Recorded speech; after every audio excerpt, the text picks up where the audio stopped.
தமிழும் சரஸ்வதியும் நம்ம ரொம்ப நாளா எதிர்பார்த்துக்கிட்டு இருந்த எபிசோடு வந்து இன்னைக்கு வரப்போகுது. இன்னைக்கு தான் வந்து கடைசி அத்தியாயம், இறுதி அத்தியாயம் சொல்லி போட்டு ஆடே போட்டாங்க. அஃபிஷியலாகவே அனௌன்ஸ் பண்ணிட்டாங்க.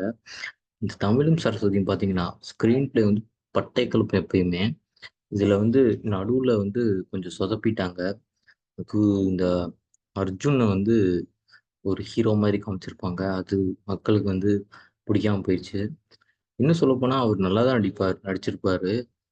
அதனால தான் வந்து அந்த கேரக்டர் வந்து அவ்வளோ ஸ்ட்ராங்கா இருந்துச்சு. அர்ஜுனோட கேரக்டர் வந்து அந்த வில்லனையே வந்து ஒரு குளோரிஃபை பண்ணி காமிச்சிருப்பாங்க. ஸோ அது வந்து மக்களுக்கு வந்து புடிக்கல. ஆனா வந்து அது மனசுல வந்து ஆழமா பதிஞ்சிருச்சு. அவங்க எல்லாரும் வந்து தமிழ், சரஸ்வதி இவங்க 2 பேரும் ஜெயிக்கணும் அப்படின்னு நெனைப்பாங்க. ஆனா அது நடக்கவே இல்ல கடைசி வரைக்கும். இப்ப அது நடக்கிறப்போ பார்த்தீங்கன்னா, ஆ இந்த சீரியலே முடிய போகுது. நடுவுல எங்கேயாச்சும் அவங்க வின் பண்ற மாதிரி, ஜெயிக்கிற மாதிரி காமிச்சிருந்தாங்கன்னா, ஆ கொஞ்சம் ஹீரோவும் ஜெயிச்சா தானே நல்லாயிருக்கும்.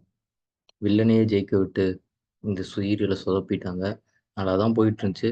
இப்போ எண்ட் கார்டு போட்டோனேயும் எல்லாரும் ஹேப்பியா தான் இருக்காங்க. நீங்க என்ன நினைக்கிறீங்க? கமெண்ட் செக்ஷன்ல சொல்லுங்க. தேங்க்ஸ் ஃபார் வாட்சிங் திஸ் வீடியோ.